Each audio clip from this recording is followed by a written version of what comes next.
Oh, hello. It's been a bit of a while, hasn't it?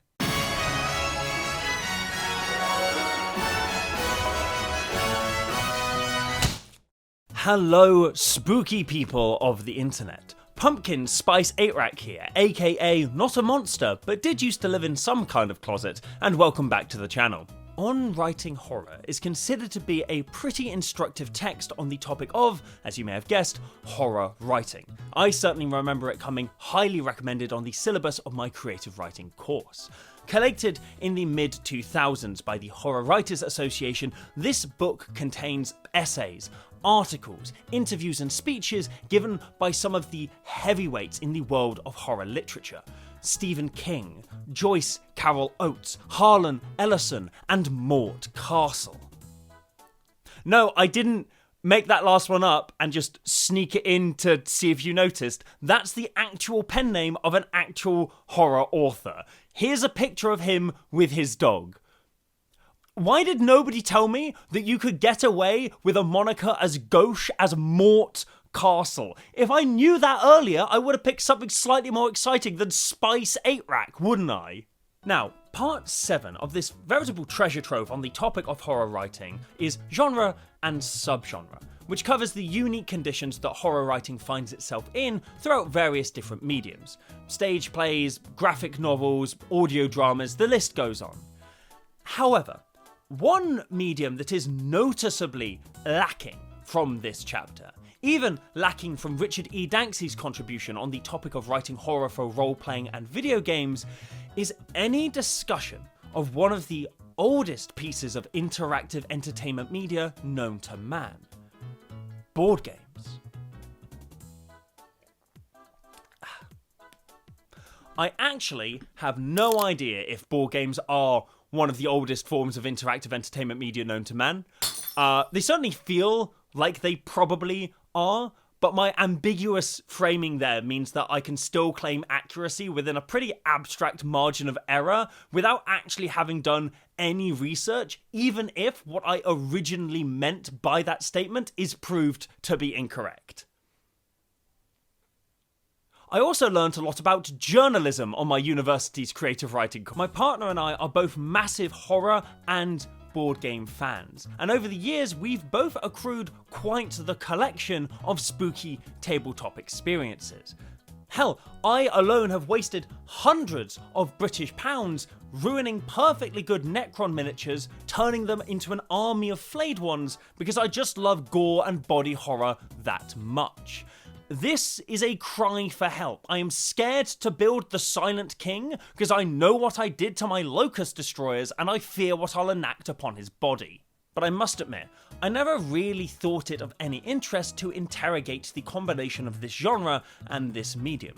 As someone on my Twitter very eloquently put it when I announced that I was making this video, horror board games always felt kind of doomed to fail. Haunted funhouses where the mechanisms were visible at all times.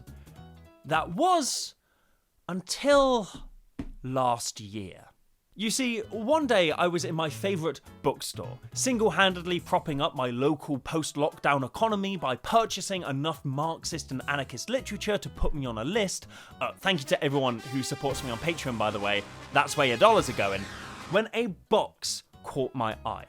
Now, dear viewer, I'm not going to reveal what this box is, much less the contents of it, but let me tell you that when I spied this, literally in the dustiest, darkest corner of the board game section, the very act of purchasing this game felt like I was accidentally doing the bidding of some deep and dark entity. When I got the game home, unboxed it and started playing, it did not suck me into the abyss of the board via some Cenobite-esque sigil, much to my disappointment, but it was still grim, existential, oozing with atmosphere and dread, and genuinely has made me consider board games as a potential medium for horror experiences in a radically new light. Or should I say, new shadow. Christ, I can't see shit. This game, and the fascination it awoke in me like some elder being has been festering, exorcism-free in my head for months at this point, and I am so glad to finally be able to talk about it with you. So, dear viewer, come with me on a journey that I myself have been on for many a haunted blood moon. We will explore the horror genre, interrogate the trials and tribulations that horror board games struggle with when attempting to deliver horror experiences, and finally, talk about a horror board game that I truly do believe to be a champion of both its medium and its genre. And yes, if you are curious, I do already know what my extravagant horror novelist pen name would be. It would be Igor Arkham, Attorney at Law.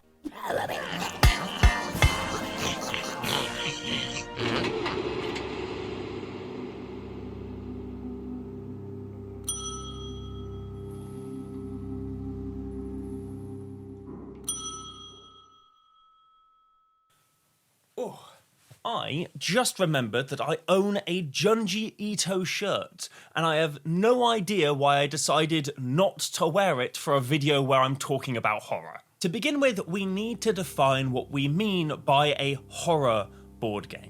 The philosopher Noel Cowell writes in his work, The Philosophy of Horror, that art horror as entertainment for simplicity's sake, can be separated from other forms of horror and other media which provokes similar emotions within us through the existence and centrality of the monster. Monsters are the mark of horror. They must be dangerous. The monster may also be threatening, psychologically, morally, or socially. However, in order to be threatening, it is sufficient that the monster be physically dangerous. Horrific creatures are also impure. That is, they embody the very notion of a violation of nature. We can use this definition to separate art horror from real horror. The horror of Freddy Krueger versus the horror of war. The employment of the monster also goes some ways to explain why we differentiate between horror media and media that just happens to be horrifying. This is why we consider Shutter Island and Contagion to be mysteries and thrillers respectively, despite containing many horrific ideas and images. As Carroll puts it, what are sometimes called tales of terror, such as William McGinn's The Man and the Bell or Poe's The Pit and the Pendulum, though eerie and unnerving, achieve their frightening effects by exploring the psychological phenomenon that are all too human. Correlating with the presence of the monsters gives us a neat way of distinguishing it from terror. Now, anyone who has watched my mill versus discard video knows how I feel about the inconsolable contradictions that arise when attempting to create airtight, accurate, and inclusive definitions and categories. However, for the purposes of this video, Carroll's definition is a useful one. It helps us to determine what games we shouldn't consider through the lens of art horror, unmuddying the waters temporarily to let us better focus at the root of the design of games that do. This means that we can disregard games like Pandemic, Mysterium, and Gloom from our analysis of art horror board games. Yes, it is absolutely true that pandemics, ghosts, and close proximity to the aristocracy are all deeply upsetting and unsettling ideas. However, at least within the narrative context of all three of these games, they lack some kind of key component to our definition of art horror.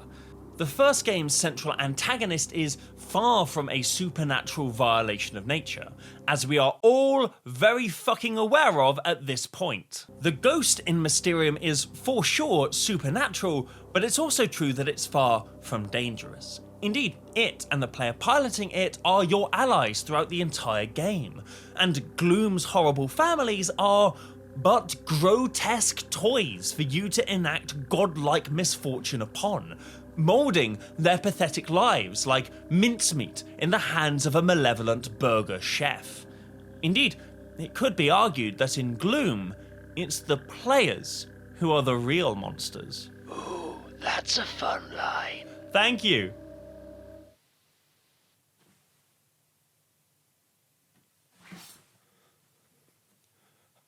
Hello?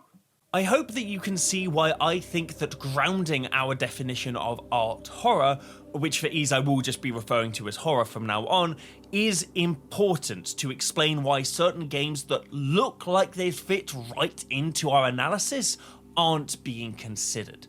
The Bloody Inn, for example, has all the makings of a horror game on the box.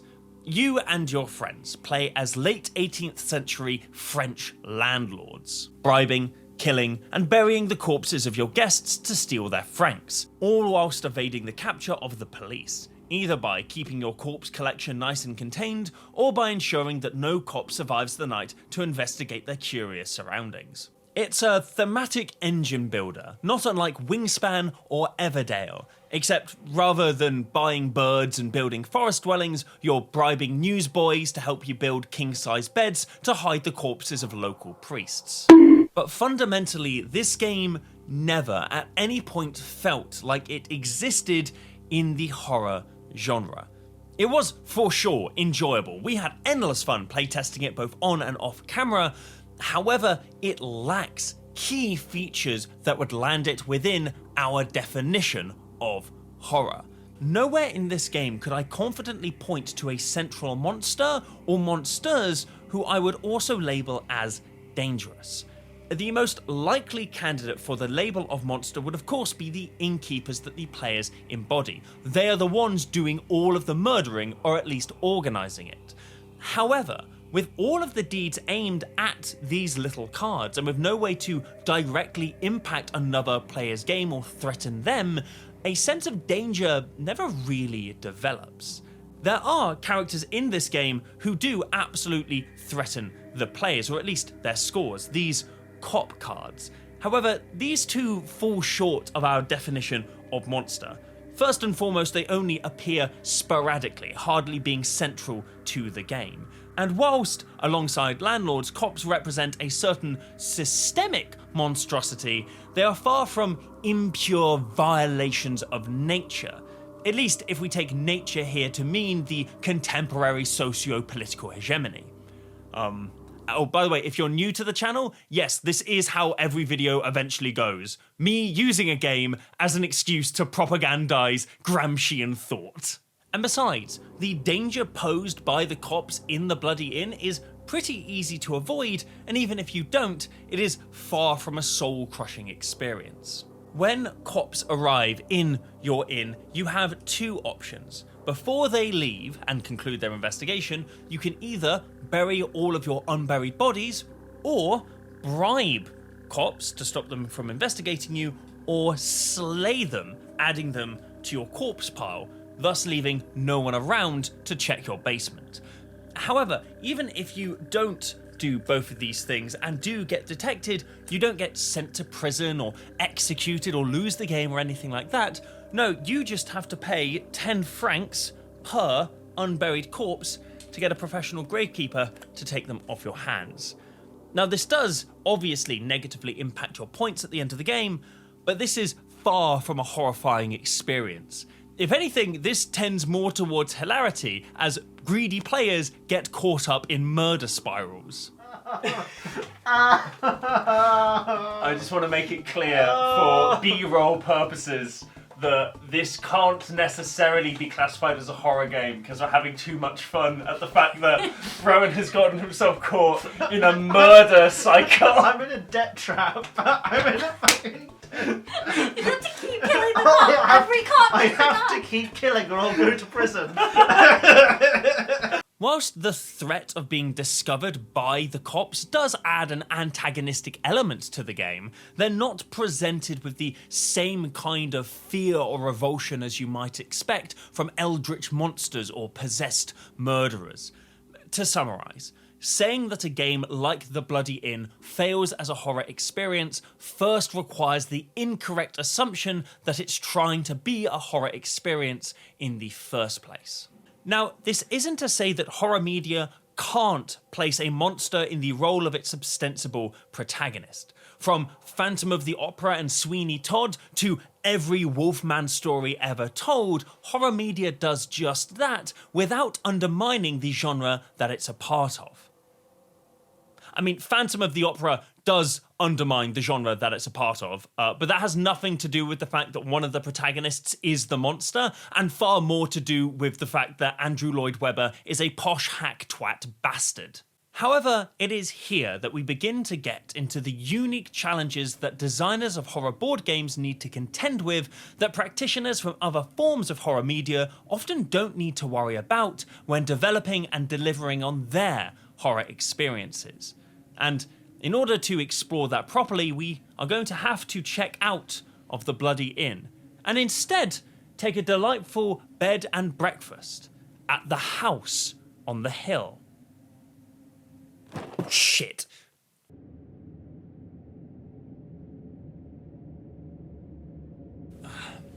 If you are a fan of the horror genre or just enjoy board games, there's a pretty decent chance you've already played Betrayal at House on the Hill. Hell, even if you're not a fan of horror or tabletop experiences, there's a pretty decent chance you've at least heard of it. Betrayal is a game where you and your friends are exploring a classic Americana mansion, complete with all the expected amenities like the kitchen, the ballroom, the laboratory, the graveyard, and the chasm. If your house doesn't come with a chasm, is there even any point in living? As you explore the house, you'll encounter events, find items, and stumble upon omens. Each time you find an omen, you'll be asked to roll dice equal to the number of omens you've drawn thus far, and when you roll at or above a 5, the haunt begins. When this happens, you're assigned a haunt from the rules based on both what omen you last picked up and your starting scenario, where usually one of your teammates will be transformed into the villain of the story. Not unlike how a random call in a game of Battleship always has the chance of sinking the enemy's submarine, you'll never know exactly who's going to betray you or what they will be revealed to be until after the haunt begins. Depending on what scenario you get, the rest of the survivors may need to either slay their erstwhile friend, complete a complex ritual, or simply blow the front door open with some dynamite and run the fuck away like the coward you know you are. Remember kids, everybody loves a brave lion, but no one's ever seen a rat skin rug. Now, the betrayal, mutation or otherwise inversion of an ally is a common trope within horror media. The android supposed to be there to aid the humans on a ship is working on its own agenda as an alien rips through the space hulk. Or a parasite from beyond the stars has begun infecting your fellow scientists, slowly turning them into mutated versions of itself who wish to do the exact same thing to you. Just as an aside, I am fully aware that both Alien and The Thing have tie-in board games that could have potentially been interesting to use as comparisons to their source material in terms of being effective horror experiences. However, I only have so much time for analysis in this video. I also wanted to focus on board games that didn't have the unfortunate baggage of already being associated with world-famous horror texts. And additionally, there are only so many board games that I can purchase as business expenses before I get audited by the tax office on the grounds that I simply must be taking the piss. In horror media, where an ally becomes a villain, thus represented by me turning a small plastic child upside down, their transformation can be disturbing, revolting, terrifying even, can foster a sense of anxiety, paranoia, isolation, and even doom. But Betrayal never really captures any of that. And at least in my opinion, it's for two major reasons. The first having to do with how the game itself tackles the topic of a betrayal, and the second has far more to do with how competitive board games necessarily function in the moment. On the first point, the titular betrayal in Betrayal never carries the same kind of narrative weight that a similar betrayal might in other forms of horror media. Like, for one, the word betrayal is the biggest word on the box. If you start playing this game and are surprised when one of your fellow players is outed as a secret baddie, then you're either 4 years old or don't know how to read English. Either way, congratulations on getting into such a complicated game. That must have been very scary for you, and you're braver than I ever will be. But suspecting, guessing, or even outright knowing that a turn is going to come doesn't necessarily stop it from being a stomach dropper when it does eventually happen. How many times have we rewatched the same movie, desperately hoping that this time, magically, we're watching a version where the protagonist isn't betrayed by their best friend and they both make it out of the situation alive? When we read a murder mystery novel, we know that someone is going to get murdered and someone will be their killer, but that doesn't stop deducing the who, what, when, where, and why of the murder any less thrilling. And it's this section that, in my opinion, Betrayal fumbles the most. Far from being a narrative trapdoor that opens up under the players, destroying their expectations and leaving them scrabbling to work out what is possible or even real about the world that they're in right now, the betrayal in this game is the only thing that gives it any kind of expectation or even direction. Before the haunt begins comes the exploration phase, where pretty much you and your other players are aimlessly wandering around the house, opening up new rooms and getting random items that you hope might be useful later on, many of which that you can't yet use. You're effectively walking, killing time, waiting for the haunt to begin. It doesn't matter if you spend 10 minutes doing this or 40 minutes doing this, you are waiting for 80% of this game's content to be revealed to you.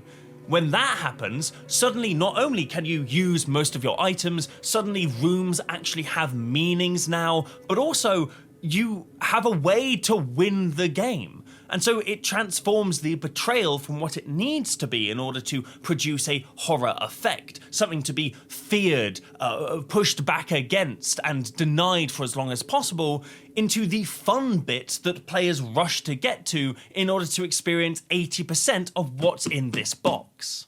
And frankly, if the exploration stage of this game undermines any potential for horror that exists before the haunt, then the haunt itself undermines what happens afterwards. Betrayals in horror media often and most effectively occur when our protagonists think that they have the upper hand. They've thought of some way to outsmart, outflank, or even outright kill the monster, only for someone or something to shatter that illusion, leaving both them and the audience to wonder, well, what is it that we are even able to do now? Betrayal obviously revels in this trope, but totally undermines the narrative impact it could have by immediately presenting the solution to the betrayal in black and white. The traitor is given a goal, of course, usually some variation on kill everyone else in the mansion, with maybe an alternative win condition that they need to meet that the other players need to stop them from completing. The other players, on the other hand, are also given the exact things that they need to do and collect in order to defeat the foe, immediately as the foe is revealed. Like, imagine if you were watching The Babadook, and the first time the Babadook appeared on screen, it was like, "Oh, hello, Sheila. I was just thinking, you should probably deal with the loss of your husband in a more productive way rather than letting grief lead you to mistreat your child there. Just a friendly thought."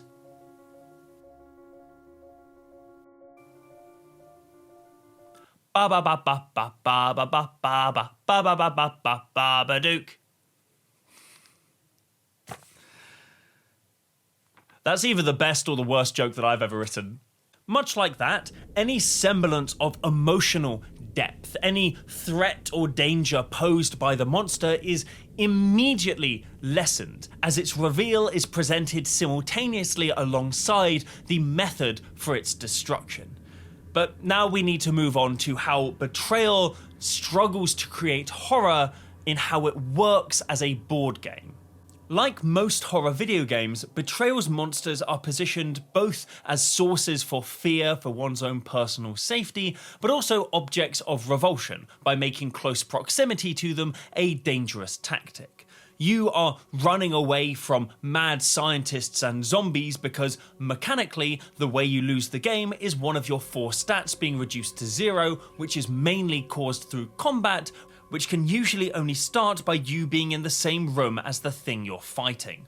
Usually, if you're one of the survivors and not the traitor, you'll have some alternative means that you can win the game through that doesn't involve direct confrontation with the traitor.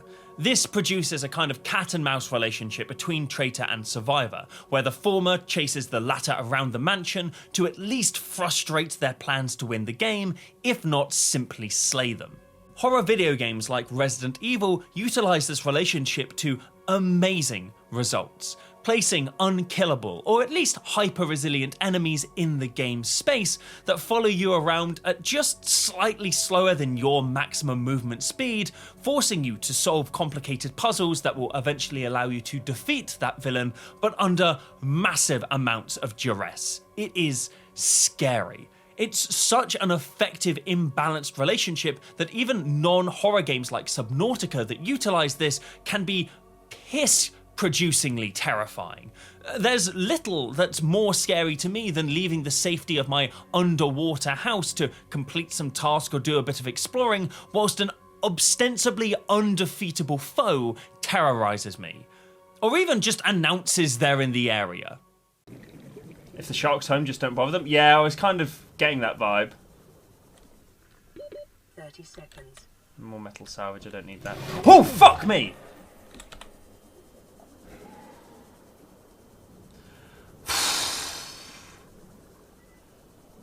Alright, I know when I'm not wanted. But Betrayal and other board games struggle to achieve this same kind of fear, and for one quite simple reason. The monster in a video game can be quite easily viewed as a monster. The monster in a game like Betrayal is an abstract game object being moved about a piece of cardboard by your mate Rowan. And I'll need the Cold War zombies. The Cold War zombies? Sure. If I'm gonna have to fucking shoot my way through revisionist Soviet zombies, so be it. This isn't to say that video games, through their more realistic graphics and real-time actions, somehow convince our brains that their monster is more real than that of a board game, and that's why they're more scary. Indeed, Carroll refutes this as an explanation as to why art horror works. Such theories badly accord with what can be observed of viewers of horror fictions. That is, if one really believes that the theater were beset by lethal shape changers, demons, intergalactic cannibals, or toxic zombies, one would hardly sit by for long. Nor is this to say that when a monster is being controlled or embodied by another actual person, that horror is an unachievable thing. Games of Dead by Daylight or sessions of the 10 Candles RPG can be genuinely heart-pounding experiences. However, it is also true that human-controlled terror is more susceptible to breaking immersion when one or more of those people let the mask slip. Watching the killer, piloted by one of your mates, get successfully outmaneuvered by the rest of your friendship group, for example, or hearing the GM's voice break during a supposedly tense scene in a session of Call of Cthulhu, or watching the scare maze actor whack their head on a low doorframe as they give chase to you. All of these things betray the fantasy, reveal the monster to be little more than, sometimes literally, a person in a Halloween mask. And I would argue that board games, in comparison to other forms of playable horror media, struggle with this problem a lot more by virtue of how the players both interact with the game's space and perceive each other in the moment. For example, a player embodying a digital monster can effectively cease to exist, becoming totally estranged from the beast that they're piloting. This means that other players in the game can come to view that monster less as the manipulated game object that it actually is, and far more as the threat that it seeks to represent. In horror RPGs, players are encouraged to embody characters alongside imagined threats. One of the ways that a horror story can get us to feel fear is by relying on how the personalities and situations of other people affect us emotionally, and through how those people's reactions to such situations are often instructive of how we should feel. Again, I refer back to Carol for this. The emotional responses of the positive human characters to the monsters in their fictional worlds are particularly instructive, for ideally, it would appear that readers and viewers of horror fictions are supposed to parallel, roughly, in certain aspects, the emotions of the human protagonists in the fiction. We share with the characters the emotive evaluations of the monsters as fearsome and impure, as dangerous and repulsive. This causes the relevant sensations in us. By embodying a character in an RPG, you create a separation between you, the player, and the world of the game system itself. But in turn, how your character reacts to the world around them will inform how you feel about the situation. For example, there is nothing inherently scary about the character of Chungle Down Bim in Dimension 20's second series of Fantasy High. However, if your character has gone through a traumatic experience with Mr. Bim, then potentially his reappearance in the narrative may well cause you genuine fear and discomfort. Chungle Down Bim turns to you and goes, "You ain't no pirate! I'm Bill with Spit in Your Eye!" and he's going to cast Eldritch Blast on you. Oh! I'm gonna shit in your mouth! I'm gonna make a toilet of your mouth, boy! You begin to hear a voice behind you in the woods.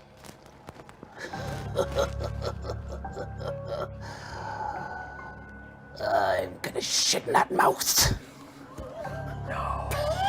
I full on like spin around. Leaping like a monkey from tree to tree. Fuck this! Fuck this! I'm gonna shit in that mouth! I'm gonna shit in that mouth! Boardgames exist as an unfortunate worst of both worlds in comparison to these two other mediums in terms of creating horror experiences. They often lack the immersive character work of RPGs, but also the hard visual disconnection between player and game object afforded by video games. Betrayal's monster flounders, its controller unable to separate themselves from it or the rest of the table, either visually or emotionally, and frankly the game system itself doesn't go to any particular special length to present the monster as any form of threat that isn't purely mechanical. Rather than how in other forms of horror media, immersion is lost at the fault of one of the participants letting the mask slip, with Betrayal, a bunch of invented paratext like role-playing elements needs to be imposed upon it by the players for there to even be a mask to let slip in the first place. I do feel the need to make one thing clear at this point, however, and that's that a horror board game failing as a horror experience doesn't necessarily make it a bad board game. Additionally, a horror experience failing to scare me doesn't necessarily make it a bad horror experience. For example, I never jumped out of my skin at any point whilst listening to visions of bodies being burnt. But if you told me that as a result it's a bad horror album, then I hope you didn't have a big breakfast, because I'm gonna make you eat those words along with a vinyl of There Existed an Addiction to Blood. That's also another horror album by the same band. That one wasn't as good, so I'm quite happy wasting the vinyl injuring you. I shouldn't ad-lib these things. On that note, Betrayal, at least the version of the game that I played, is a rubbish horror experience, but it was a fun board game to crack open with my friends both on and off camera. Betrayal is absolutely fun, provided you get a good haunt. All of the B-roll that we shot for this video was taken from a game that lasted maybe 20 minutes, if that. Our haunt triggered the earliest I think it possibly could, and then by virtue of the haunts we got and what items we already had and what tiles we ended up flipping over, we managed to escape the mansion in about 2 turns. I paused the recording because I thought that there's no way the haunting was going to proc off that early. All right. There's just no way. However, the length of a game of Betrayal can vary wildly, and the pacing leaves a lot to be desired. For example, immediately before we started filming the B-roll, we played one additional game of Betrayal just to make sure that we all remembered what the rules were, and that game's exploration phase, I think, lasted longer than the entirety of the game that we played for B-roll. But then when the Haunt fired in that game, it was over almost immediately, because the traitor just so happened to be the player who'd picked up all of the weapons during exploration and had about 5 omens. So we got our shit pushed in with absolute ease. It was a pretty unsatisfying way for the game to end. To summarize what I believe to be the main lesson we can learn from Betrayal, something that games designers wishing to develop horror experiences in board game form need to grapple with, if not avoid entirely, is the reliance of one player being in control of the monster without appropriate ways of immersing the rest of the table in that experience. But what if you don't have a rest of the table? What if the only person you need to immerse is yourself? What if, rather than your girlfriend chasing you around a haunted mansion with a little plastic figurine, you're on your own, isolated, afraid, and naked? Look, it gets hot under the lights, okay?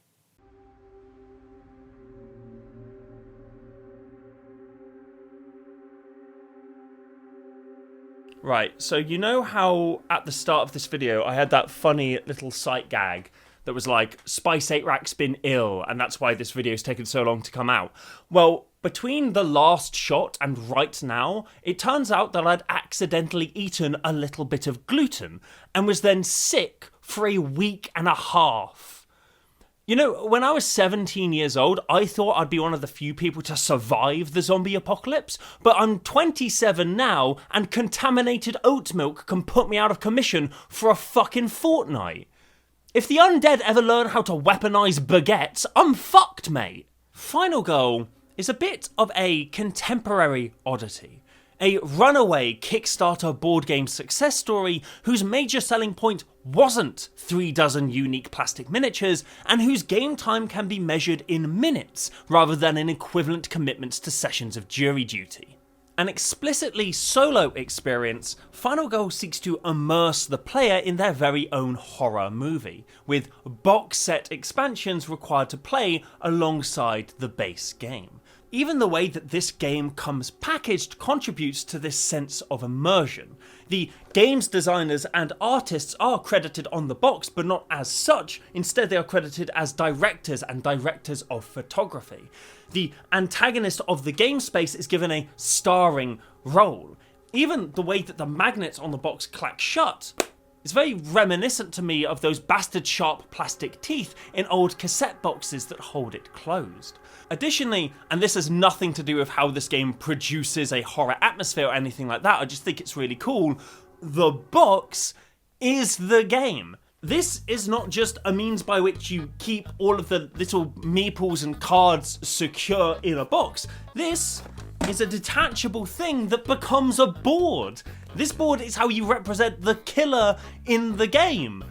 But it's also the lid of the box. But it's also the board. I get this game off my shelf all the time to show my friends, not because I think it's any good. In fact, I think it's a bit naff, but just because the box is the board and the board is the box. I just think that's neat. There are maybe a dozen different expansions you can get for this game. Many of them directly pastiching classic horror movies such as Friday the 13th or The Birds, many others still simply reveling in classic horror settings and imagery such as a haunted mansion or a fucked up carnival. But how does the game actually work? Well, like most slasher movies, the final girl, who you control, has to defeat the villain. To do this, you'll be travelling around your chosen map, searching for useful items and rescuing survivors to both limit the bloodlust of your enemies and to gain useful bonuses. You play cards to take actions and roll horror dice to accomplish them. You'll either succeed in your task with 2 stars, partially succeed with 1, or fail with none. The dice also have this symbol on them, meaning they're considered a failure unless you discard 2 cards from your hand to make it a success. You'll need to keep track of your health, for obvious reasons, as well as the level of horror you're currently experiencing, which can have a positive or negative effect on your dice rolls. You'll also need to keep track of how much time you're spending whilst performing actions, because once you're done with that portion of the turn, you'll be spending any remaining time you have to purchase or prepare more powerful actions for future turns. Once future turns have been prepared for, it's the villain's go. Either they'll move closer to you or the large gluts of delicious, vulnerable victims and attack, increasing their bloodlust for everyone they kill, gaining stronger stats, potentially unleashing special effects or dark powers which are random and permanent buffs to their abilities, and causing all the surviving victims present to panic and either scatter to adjacent zones or stay petrified with fear. Each turn they'll also unleash a unique form of terror from their terror deck, which could be anything from rampaging into the next available space, to springing a trap on you, to unleashing a new dark power. Eventually, this terror deck will run dry, at which point you'll flip over your killer's finale card, revealing both new actions for them to do each turn and special powerful rules that'll make defeating them all the more difficult. Once your turn is done, it's time to start again, with you using any actions you didn't use or discard last turn, plus any that you bought in the last buy phase, refreshing what you did use last turn at the end of the next buy phase, and so on and so forth until either you or the killer is dead. Now, if you think that sounds like a lot of stuff for one person to control and keep track of, then you're right. It really is. I have played games of Scythe that have taken up less table and mental real estate than games of Final Girl. But all of that aside, how well does this game capture that elusive horror experience? Well, if we were marking on flavour alone, then this game would score big. It's in everything that you'd expect. The killers, the events, the final girls themselves, but also in very little ways. Like how you can fail your walk action if you roll poorly, either not moving at all or moving but injuring yourself in the process. Very much harkening back to that classic horror movie image of people tripping over nothing during life or death chases. Or how when either you or the killer lose their last point of health, there's a chance that they'll stand back up again for either a glorious second wind or one final jump scare, depending on who gets it. It's completely random as to whether or not you or the killer will get their opportunity to have a second wind, and indeed there is variance baked into almost every aspect of this game, allowing for radically different challenges to present themselves to you for each playthrough. You will never know what you're going to draw from the event or terror deck until you do. All of the items, the killer's finale and their dark power are randomly designated before the game begins. Even the starting location of the killer, the final girl, and the survivors is determined by which of the many setup cards that you draw as you set up the game. And of course, even the stuff that you do have control over, which of these cards you buy, all of the effectiveness of them is determined by the roll of a dice. Meaning that pretty much at no point in this game are you ever 100% certain of what's going to happen next. Unfortunately, this buffet of variance is naught but a poor disguise, in my opinion, for just how rigid and on the rails this game can be. It's true that Final Girl can present innumerable unique challenges to the player, but very rarely do the solutions to those challenges look any different from one another. This not only frustrates the ability for the game to develop a sense of horror, but also can produce some real feels bad losses or ridiculously easy wins. An example of this on the rails feel can be seen in how the game's core rules function. When the horror level gets low enough, you start rolling 3 dice rather than 2 whenever you want to complete any of the actions that you buy cards for. This means that you're far more likely to achieve at least a partial success in any of the actions that you take, so prioritizing getting the horror level down early is actively a good thing. Additionally, spending cards which don't lose you time, or even ones that gain you time, is a great idea, as the more time that you go into the buy phase with, the more powerful cards that you can purchase in comparison to the ones that you start the game with. However, you start the game with 2 cards that let you do both of those things. I found myself spending almost all of my first turns using my 2 focus cards, whose full successes both decrease the horror score and gains me time, discarding any cards I could to achieve full successes and using any remaining cards to ferry victims towards an exit. I played a fair few games of Final Girl, and by the time I twigged onto this as an opening strategy, I rarely did anything else on my first turn. If you've ever glitched out in a horror video game and had to restart from a save point, or had to rewind a horror movie a couple of minutes because somebody's phone went off, then you know that the process of getting back to the point in the piece of media where you no longer know what's going to happen next is far more tedious than it is terrifying. And frankly, that's how the first 10 minutes of every single game of Final Girl felt to me.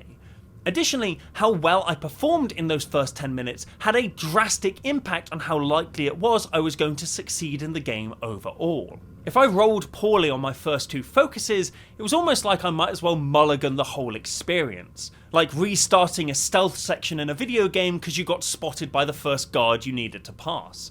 On the other side of it, by the time I was rolling 3 dice a turn, I was almost guaranteed a victory no matter what I ended up rolling or what the terror deck spat out. Almost. And this brings me on to my second point, which is that variance can be distractingly unfair, either producing easy victories that you don't really feel like you earned, or unavoidable defeats that you had no way of realistically preparing for. Sure, it is absolutely exciting to have a wide range of random events and scenarios for your players to find themselves in. It certainly does contribute to an increased shelf life and replayability. However, with dozens of cards in multiple decks interacting with each other at random points, with dice rolling thrown in for good measure, and then the developers encouraging you to mix and match expansions, there is no way that even if you spent the rest of your life playtesting Final Girl, could you safely say that it has been balanced for every eventuality. It's very difficult to buy into a horror experience when you feel less pursued by a killer and more fucked over by a random number generator. There were multiple times in my games of Final Girl, with just one expansion mind you, where an unfortunate combo of cards meant that I'd pretty much lost the game without having any real way to claw it back. And here is just like one example of that happening. You draw 1 event card at the start of each game of Final Girl, and on this fateful day, mine was this, an event which spawns a deadly trap in the Haunted Woods space that also populates the Hall of Mirrors space with 4 fresh survivors. Because of the setup card I was using, 3 survivors began the game on the Haunted Woods space. Now, traps instantaneously kill all survivors who are on a space where they're sprung or who move onto that space, so before play had even properly begun, everyone in the Haunted Woods died. Because a killer's bloodlust increases by 1 each time a survivor dies, regardless of if they were killed by the killer or not, this instantaneously raised the killer's bloodlust to 3, granting them and their minions extra movement speed and increasing the horror track by 1. Not the end of the world, a difficult start for sure, but I could feasibly recover from this. Then, after a turn spent moving to the new group of survivors and trying to decrease the horror meter, the killer took their turn and drew a card called Razor Puppet Strings, which instantaneously killed all survivors in spaces adjacent to them. Now, by a fun quirk of the setup card, the killer happened to begin the game right next to the Hall of Mirrors, so they killed all 4 of the new survivors there, plus 2 in another space, and dealt 2 damage to me. This increased their bloodlust by a further 6, causing 2 more awful events to pop off, plus activating their dark power and increasing both their range and their damage to their maximum. All of this before I'd even gotten the opportunity to try and succeed with the card that might have let me search for a weapon if there happened to be one in one of the item piles. Obviously, this was a very unfortunate combination of cards, and not every game of Final Girl shook out this way. However, this was also far from the only time that I stopped playing this game, not because I won or because I lost, but because winning had become impossible. Also, I am currently sat in the corner of my living room and not up at the table where I used to be, because this is an artistic decision on my part. Yeah, I am trying to keep you engaged and on your toes when it comes to watching my content. And a bit of a change of scenery will foster that. Yeah, that's why I'm doing this. It has nothing to do with the fact that I might have, halfway through filming on the day that I shot the rest of this section, my foot unplugged my microphone and I didn't notice until a week after, whilst I was trying to edit all the footage together, and now I'm 3 days away from when I'm supposed to be releasing this video, and this is the fastest way that I could get the rest of that section recorded with usable audio. It's not that. It was the first thing. It was the first thing I said. That accidents don't happen over here in the Spice 8 rack. Everything on this video is 100% intentional. Everything in this video is what... The coin of variance does, of course, have a second face. Some games of Final Girl will be absolute walks in the cake. Survivors, for example, may randomly panic their way onto exit spaces, doing the hard job of ferrying them to those spaces for you, and so all you need to do is walk onto that space and boom, all of those survivors are out of the game now, you get all your bonuses, and you've denied the killer a bunch of bloodlust. Sometimes you'll just roll hot. The first item that you find is a kick-ass weapon, and you end up beating the killer's bottom bloody within a handful of turns. But, as I said, not every game of Final Girl ends up this way. There were a fair few sessions of this game that I played where victory was only one dice roll away, but so is defeat if things went wrong. However, clever preparation on my part, such as purchasing cards which let me improve or alter dice rolls the turn before, was absolutely rewarded by the game system in those moments. What's good about this being a solo game as well is that if something seems to crop up that looks like it's going to destroy your ability to win the game, or at least enjoy the experience, then there's nothing and no one stopping you from resetting the board for another go. I've never felt particularly comfortable or confident with the idea of voicing my discontent if I find that I'm playing a game with multiple people and I'm not enjoying myself. Like, if everyone else at the table seems to be having fun, can't I just shut up for 40 minutes and let them have that moment, and then we can move on to something else? With a solo game, however, if you experience a turn 1 hyperfucking like I did in Final Girl, then, well, bada bing bada boom, shuffle up a couple of decks, reset a few meeples, and hey presto, baby, you're re-up for round 2 and you didn't even know it! Wowie zowie, I am so glad that I do not give a shit about continuity in this section of the video, because my love, I can't get comfortable to save my life here. And solo play is an interesting thing to consider in regards to creating horror. We all know that engaging with horror media on your own, in a dark room or with headphones on to isolate yourself within whatever media you're engaging with, can absolutely enhance the terror that you feel. I remember, for example, one of my scariest video game memories, of which I'm sure we all have many, was in a gaming bar in London. Somebody had bought a VR headset with Skyrim loaded onto it. I'd never played VR before then, but I immediately understood the appeal. My ears were no longer ringing with the frivolity of the bar around me, instead they were soothed with pseudo-Nordic ambience. My field of view was flooded not with neon and fun drinks, but with late 2011 levels of Bethesda visual fidelity. As I moved throughout the village that I started in, I truly felt like I was walking across dirt and cobble. I forgot that I was in a basement in Dalston. I was in Skyrim. And it felt especially real to me when I was fiddling about with the controller to find out what all the buttons did and accidentally pressed the one that unsheathed your weapon and for a moment in my head had a very real battle axe about 2 inches away from my right eyeball. I fell over on the ground and was not allowed back on the headset for the rest of the evening. And that wasn't even a horror game. I don't want to even think about how petrified I would be if I played something like Resident Evil. There are 3 reasons why I refuse to stream Subnautica in VR. One is the money, one is the space, and the last one is my desire not to cack my pants live on the internet. Theoretically, playing a horror board game on your own could aid in your immersion and connection to the world and the horror.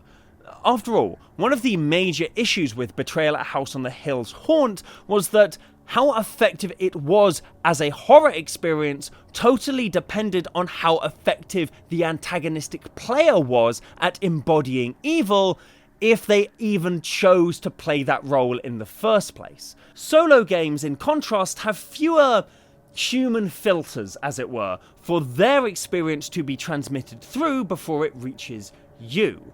And so, much like self-hypnosis, provided you're willing to buy into the experience of a solo game, they can be great mediums for the genre that they're attempting to embody. And I maintain that they absolutely can and could be a brilliant medium for horror. Unfortunately, I couldn't have felt any less immersed in the horror of Final Girl because the game of Final Girl kept getting in the way. First and foremost with Final Girl is an issue with its monster. Knowing the position of the antagonist at all times, as well as at least one move they're guaranteed to make every single turn, lessens a lot of the anxiety and tension that their presence ought to represent. It'd be like playing Outlast, except you've installed a mod with a minimap that lets you detect the location of NPCs. Or you're playing a game of Battleship, except your opponent happens to be sitting in front of a mirror. It's great for planning movement and strategy, not so good for producing spookums. Next, as I just alluded to, whilst playing a game on your own does leave you isolated in the experience that game is trying to convey, it also leaves you isolated with the rules and mechanics of that game itself. Final Girl is a reasonably complicated game.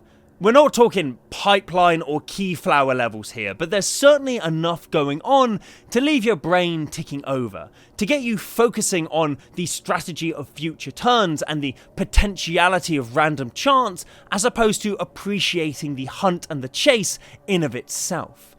Additionally, whilst a lot of the time the killer is going to move based on how the rules say the killer moves, sometimes the game actively asks you to choose how your antagonist is going to act. For example, each turn the killer, and sometimes their minions, will usually target either the closest group of survivors or the final girl, move towards their space, and attack. However, sometimes there'll be a tie as to who the closest target is, and you need to decide yourself where the killer or their minions will end up. This is a pretty common occurrence, cropping up at least once or twice in every single game of Final Girl that I played, and whilst it might seem like a small thing, I just want to stress that being given even a degree of control, a temporary moment of agency over how your antagonist acts in a horror scenario, completely demolishes any sense of fear that may have remained in the core of this game. Even if you consistently make the call, like I did, that the killer will always act in a way that's worst for the player in moments where multiple mutually exclusive options exist for its movement, it still takes you out of the experience, asks you to view the game through a purely strategic lens, and determine what's gonna fuck you over the most. It's the meme where someone's riding a bicycle and shoves a stick through their front wheel. It's difficult to feel anything other than frustration when you knowingly put yourself in a bad situation. On top of all of this, in a solo board game, you are both the only moving part, but also the only person keeping yourself accountable to the rules. As a result, I often found myself breaking what little immersion I was getting whilst playing Final Go to move numerous very small and fiddly wooden and cardboard tokens around a very small map, and also just to check rules on the fly to make sure that I'd done each phase correctly. And talking about accountability, when you're the only person in a room playing a game that often becomes impossibly hard in ways that feel very unfair, the urge to just cheat a little bit becomes almost overwhelming. Maybe I'll just pretend that I didn't draw that trap card when I went searching for an item. Or I could take that bad roll back because I just realised I could play my cards more efficiently. I never did cheat because what's the point of playing a game with rules if you're just going to ignore them? But again, it's very difficult to feel horror in a situation that you know you have full control over and are actively and repeatedly dismissing the urge to make easier and nicer for yourself. I know for an absolute fact that a solo board game can be a great conduit for the horror genre. However, it is very difficult to make one that also has frequent rule ambiguity and also general rules complexity. Each time you have to fiddle about with a dozen different meeples or look up the FAQ in a rules booklet, it's the equivalent of having to search for an unfamiliar word when you come across it in your reading of Edgar Allan Poe, or pausing your playthrough of Dead Space for the PS5 to look up the location of a side quest objective you swear you're searching in the right place for. This game, games console and television were all purchased exclusively to use in this shot in this video, and I have no intention of using them for any non-business related activity. Please ignore the fact that this is clearly New Game Plus. Overall, as a game, Final Go is just fine. Jesus Christ, maybe I shouldn't have reshot this section, that was shit. I had some fun playing it, and I will absolutely concede that I only played with one expansion, and this could just be a bit of a dud. The others might be brilliant. There are like 24 of them, not all of them can be great, but I haven't seen anything, at least in my opinion, in the game's core rules that have encouraged me to go out and try a different one. Shout out, however, one more time to how this game's box works. I think that's the coolest shit ever. I've discovered a lot of cool stuff whilst doing this project and researching different board games. How this game's expansions box works is by far one of the dopest things I've seen. Mwah. Fucking nice. As a horror experience, however, baby, I didn't even get fucking close. Outside of the general board game anxieties of hoping you roll good dice and draw good cards, I felt nothing even close to fear whilst playing this game.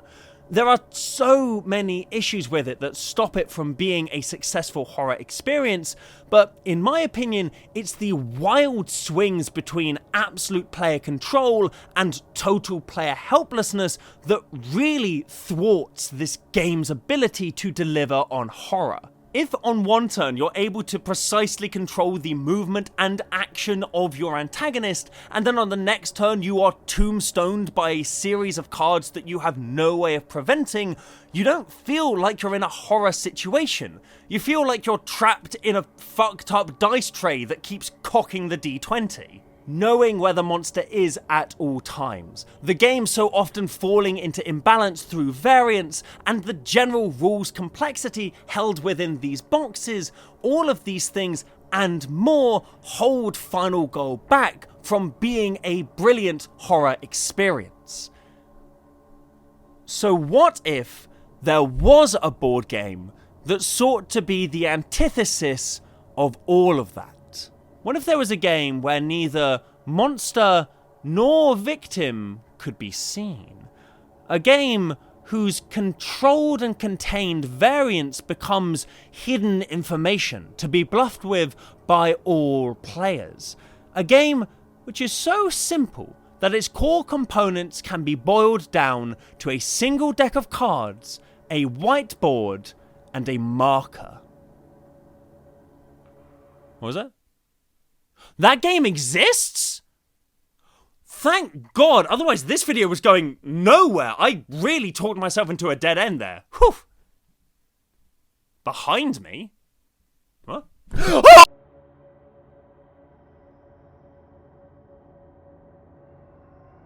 Don't be put off by its campy name, hyper-minimalistic design, simplistic rules, or the gun that I'm currently aiming at you from under this table. Escape from the Aliens in Outer Space is a deliciously elegant and anxiety-inducing hidden information game with some fantastic horror sci-fi theming.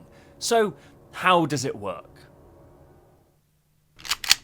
When the game begins, you will be dealt one card at random from the roll deck, either designating you an astronaut, meaning that your job is to escape the aliens by reaching one of your level's escape pods, or an alien, where your job is to hunt down the rest of the astronauts before they leave the ship. To take your turn, you'll select the coordinates of a space adjacent to the one you're on and move there.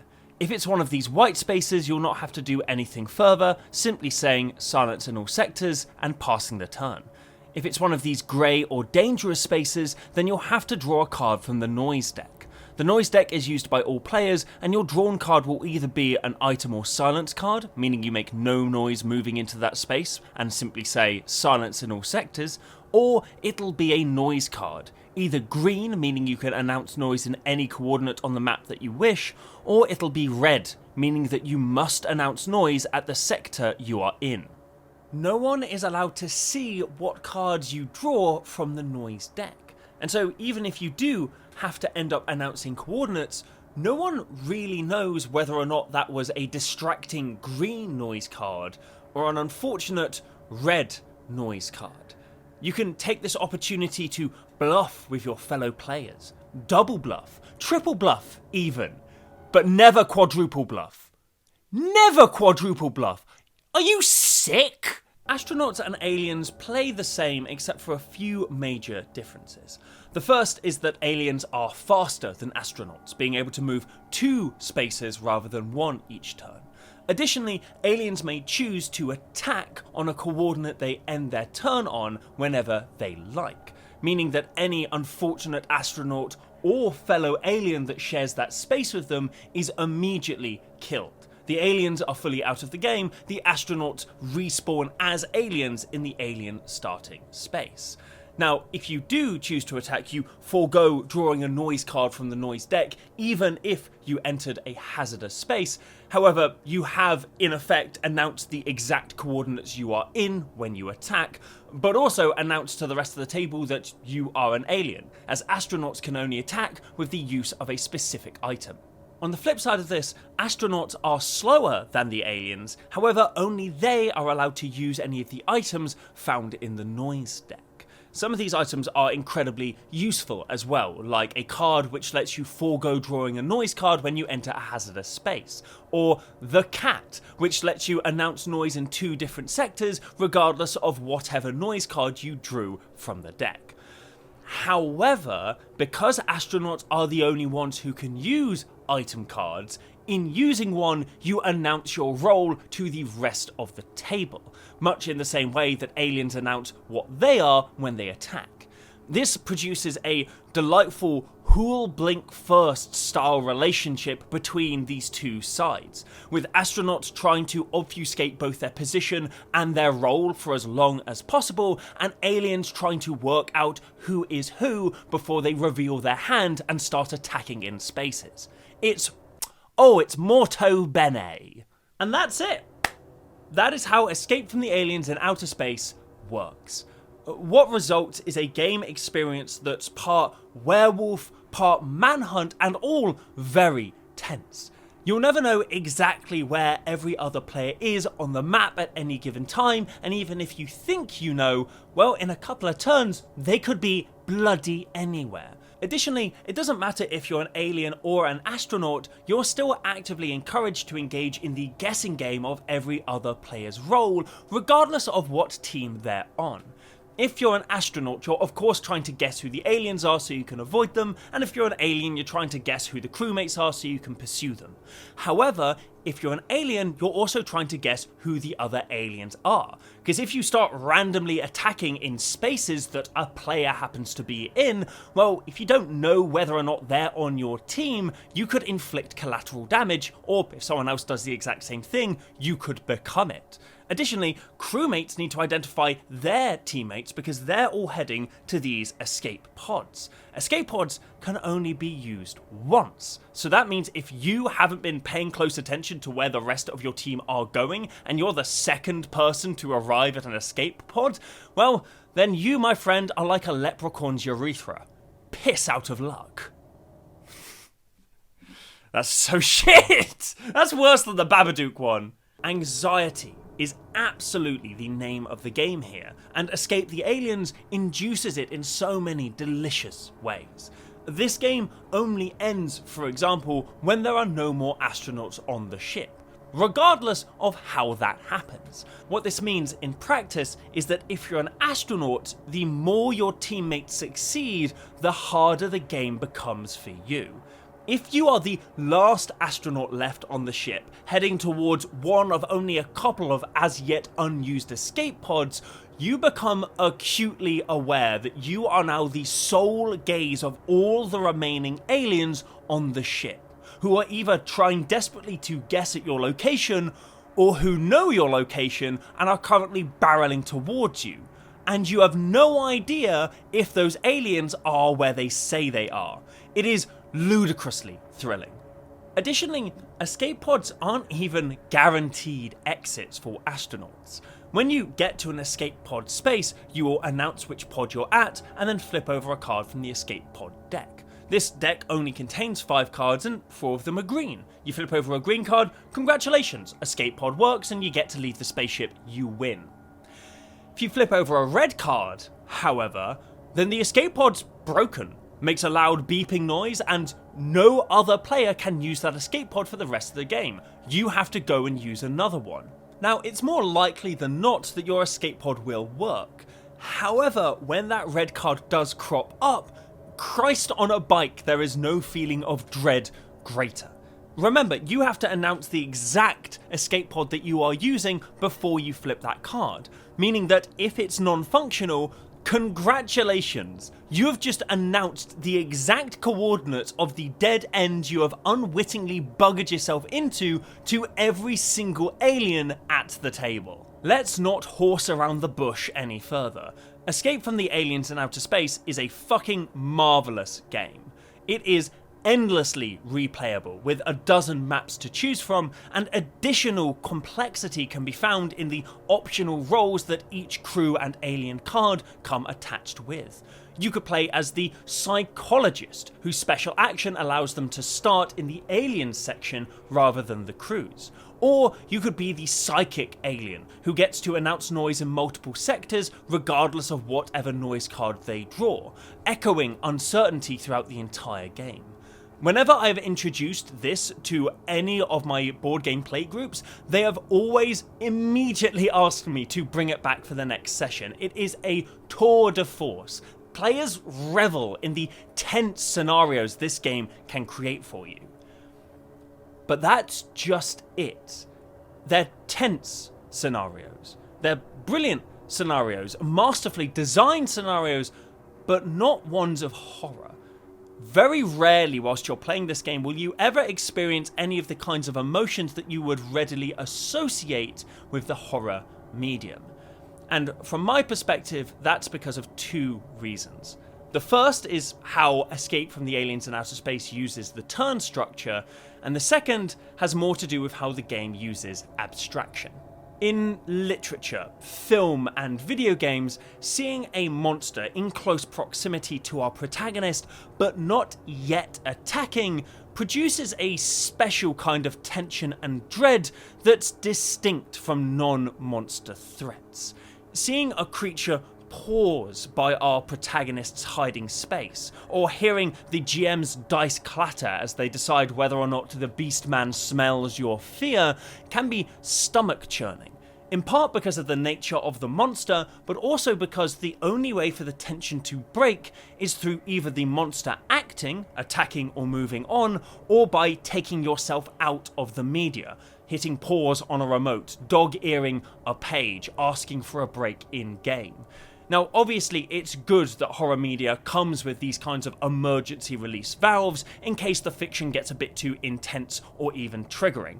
However, provided you want to feel that horror, the how and when of it occurring being A, totally out of your control, and B, inexorably approaching, are both incredibly key components to the success of that sensation.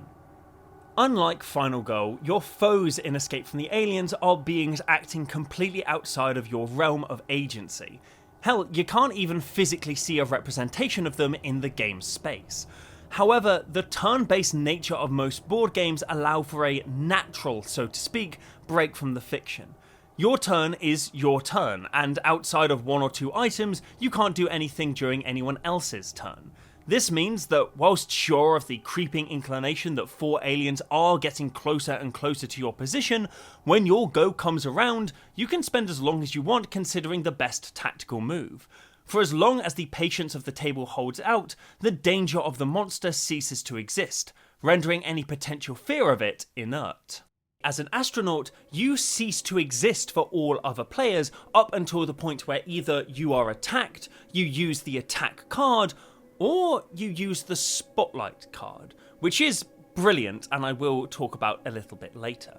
But it is entirely possible for you to play this game as an astronaut and, if you're good enough at bluffing, survive all the way to one of the escape pods whilst occupying the same space as an alien multiple turns in a row.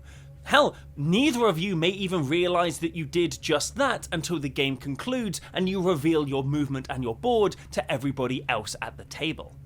The terror that comes from the dramatic irony of seeing either the monster or the victim from the other's perspective, where one goes unnoticed or unnoticing in the background, relies on an imbalance of perception and information that, unfortunately, Escape from the Aliens in Outer Space never really achieves for anything more than a fleeting moment. However, when it does achieve it, it achieves it spectacularly. And here is where I'm going to talk about the Spotlight card. Spotlight is one of the 10 items you can pick up during this game, and it's a tool that provides information. You select a coordinate on the map, and any players that are in that sector or any of the adjacent 6 spaces to that sector have to announce their exact coordinates.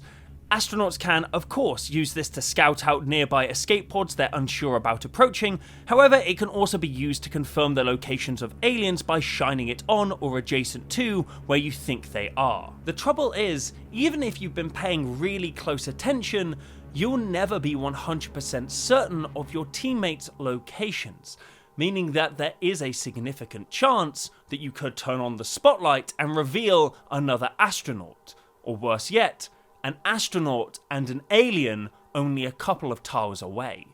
In the moments where something like this happens, Escape from the Aliens becomes a horror experience. All of a sudden, any astronaut caught in the spotlight knows that in maybe as few as one turn later, the room or corridor they're in will be swarming with foes.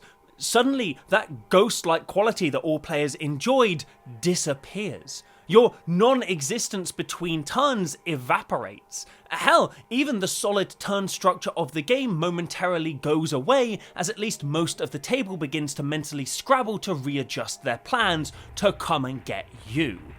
There's nothing inherently scary about a light being turned on in a dark room.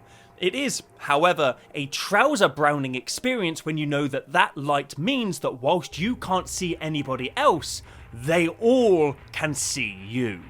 For the first time in this video, this corner case happenstance is what I would describe as a genuine horror experience that can be found in a board game. However, this moment is as fleeting as the spotlight itself, as within a turn or two, all the players either reposition in the dark or the astronaut that got caught gets killed, rendering all of the information and tension gained in that moment meaningless. The game transitions back into what it used to be. Less tale of terror and more slasher comedy.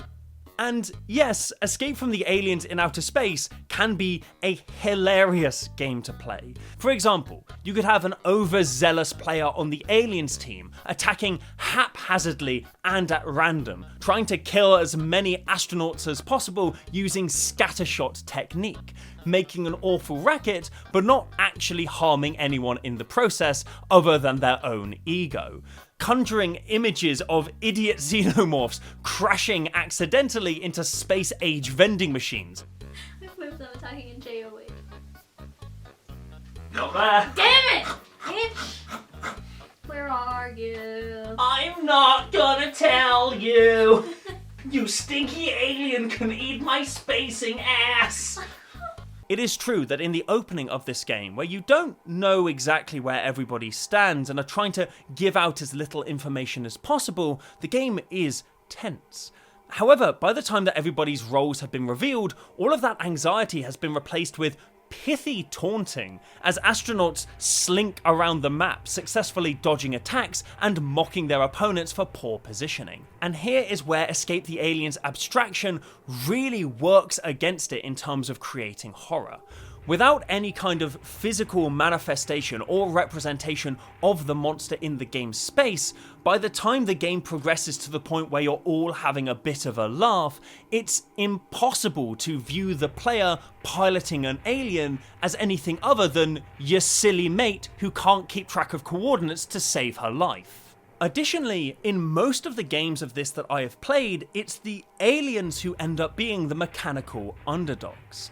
Sure, they can move faster and attack whenever they want, however, they have the far harder end of the guessing game stick. The harder end of the stick is not a fucking expression. The shorter end of the stick, or the harder end of the bargain, not the harder end of the stick. You see, once everybody's roles have been revealed, astronauts don't necessarily need to even pay attention to where the aliens are on the map. They just need to pick an escape pod that another astronaut isn't going towards and successfully bluff their way into beelining for it.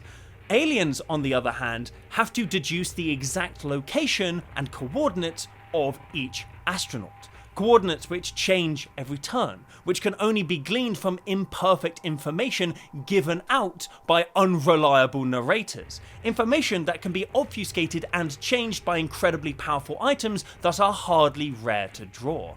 There is absolutely asymmetry in this game, as asymmetry exists in most horror media. However, unlike most horror media, the asymmetry in Escape from the Aliens in Outer Space clearly favours the astronauts over the aliens. And so, with that, we have now talked about 3 horror board games in, hopefully, an entertaining amount of depth. I also feel that we have drilled down into some of the major issues that board games designers need to contend with when they want to create horror experiences within this medium. Number 1, there needs to be a separation between player and monster. Number 2, there needs to be a correct handling of player agency or asymmetry between the hero and the villain.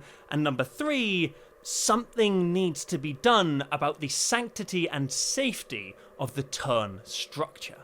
Of course, you need to consider other things when you want to make a successful piece of horror media, such as creating a good tempo between promising threat and delivering upon harm in your narrative. However, in terms of things that I believe that board games naturally struggle with by virtue of how their medium works, these 3 things are the major ones to consider when attempting to make a horror board game. Which is why I am so unbelievably excited to introduce you to a board game that I feel tackles all 3 of these things with the utmost elegance. Ladies, gentlemen, and people like myself who are resolute in our ambiguity, let me now introduce you to the thing that started me on this wild journey, a genuinely cursed item. The Night Cage.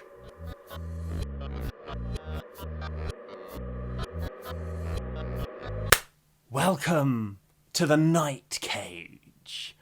Ooh. Have I come dressed as a goth? Or have I accidentally cosplayed as an early 2000s Tumblr sex pest? You'll never know unless I have a crow in my pocket. Ha! Now, if you've already heard about the Night Cage, then you've probably seen this reveal coming since before you even clicked on the thumbnail of this video. But not to belabor the mystique of this game for those who have never come across it before, imagine that the first time you see this box, it is in the dusty corner of a bookshop. Imagine taking this box home, ripping off the cellophane that contains it and opening it up out of frantic curiosity, only to find dozens upon dozens of these punch-out cardboard pieces with artwork on them that looks like charcoal sketch drawings of an 18th century creepypasta.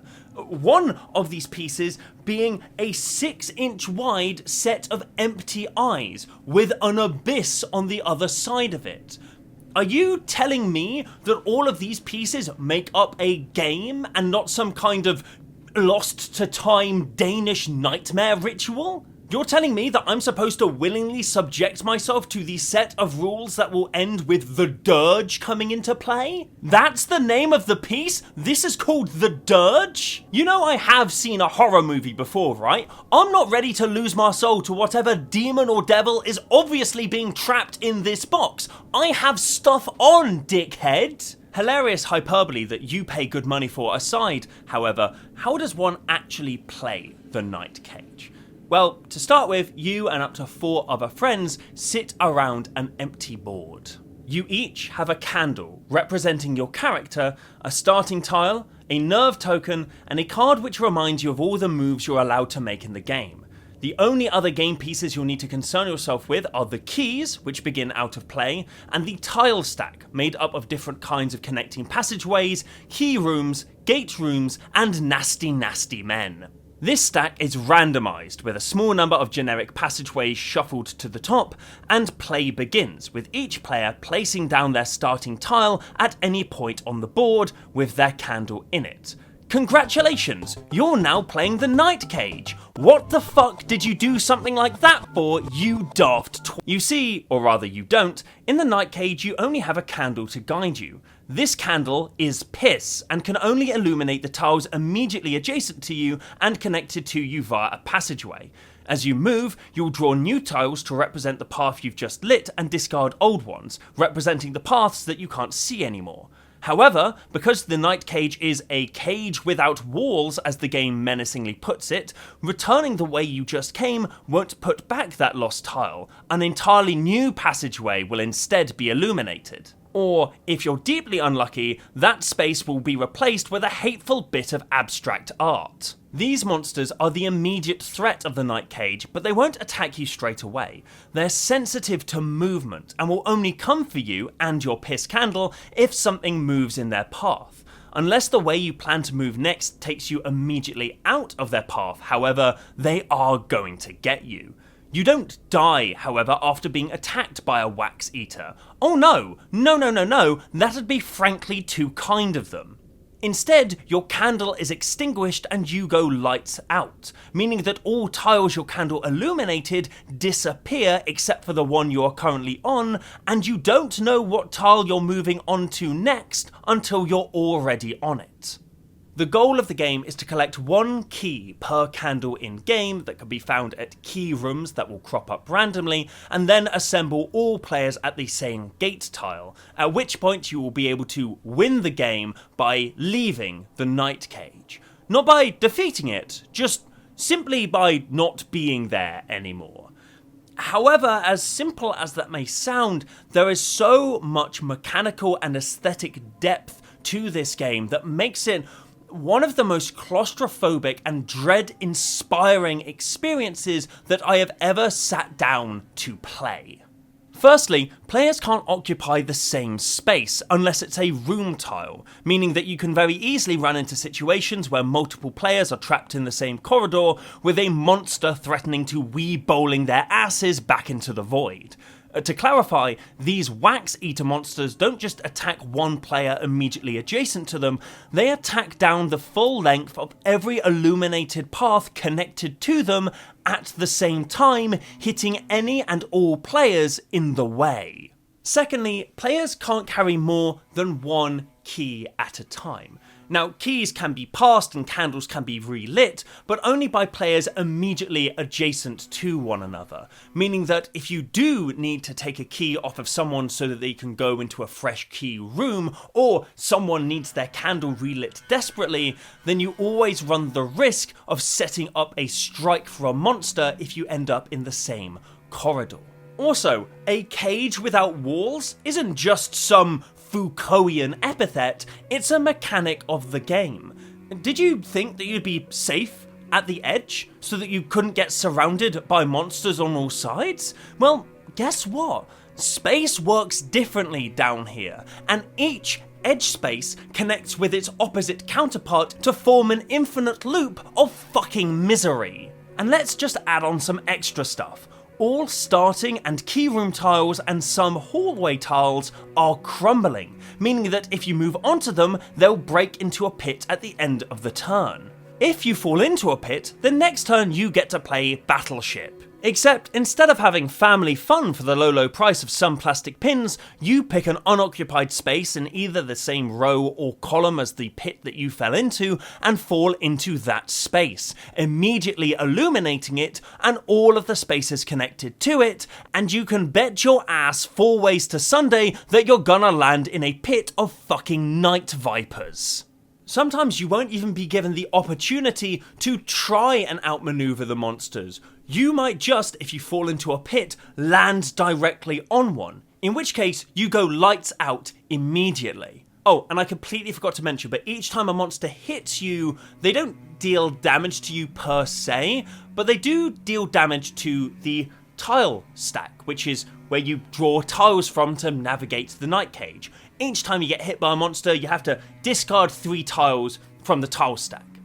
And if you get hit by multiple monsters, or if multiple players get hit by the same monster, then you have to discard 3 tiles from the tile stack per hit.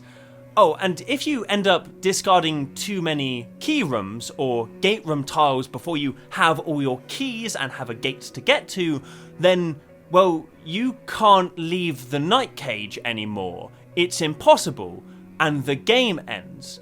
Oh, and if you did have all of your keys and do have a gate tile ready, but you get to the end of the stack, then you enter the final flickers, which means that not only can you not draw new tiles to light your path, but also every single turn when someone moves, or even if they don't, they have to discard 1 currently lit tile as the darkness slowly swallows you all.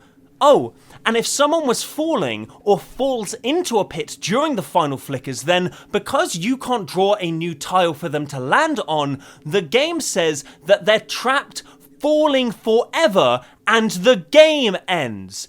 Did I mention this game is fucking sick? I love the Night Cage. It's like Updog. I will casually mention it around my friends who have yet to experience the torment of it, and when they inevitably eventually say, "What's the Night Cage?" I will grin at them as if they've said my name in a mirror 3 times and go and fetch the box to torture them with. Is it a fun game? I don't know. Why don't you come over and find out? I didn't mean to read the line like that. That came out in a really weird way. Wow, maybe I am dressed as a Tumblr sex pest. Now, I've bigged up this game a lot, both for how it plays, but also how it makes me feel. So let's now address those 3 major hurdles we talked about just a little bit ago, and see how the Night Cage deals with them. The first being a proper separation between player and monster. Unlike every game that we've talked about in this video so far, the Night Cage is a cooperative experience. No one player controls or pilots the monsters. They are revealed onto the board, have 1 specific mode of operation depending on what monster that they are, and then afterwards they go away into the discard pile.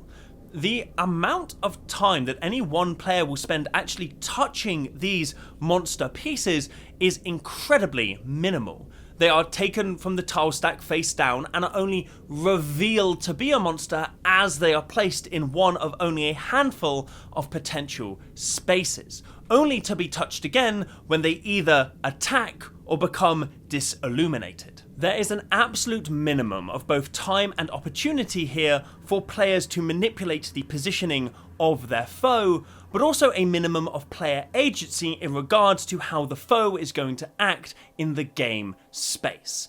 This lies in stark contrast with Final Go, for example, where you will spend multiple minutes each turn fiddling about with differently coloured meeples and making strategic calls during moments of rules ambiguity. The Night Cage far more successfully, in my opinion, separates the player from the monster in a physical sense, but also in an emotional one. In terms of creating horror, the intestine-knottingly evocative artwork of The Night Cage can be compared very favourably, in my opinion, with the hyper-minimalist design of Escape from the Aliens in Outer Space, but also with the, shall we say, economic design of Betrayal at House on the Hill, where the zombies or robots that will be chasing you around this haunted mansion will instead be represented by tiny cardboard discs with small monster B written on them.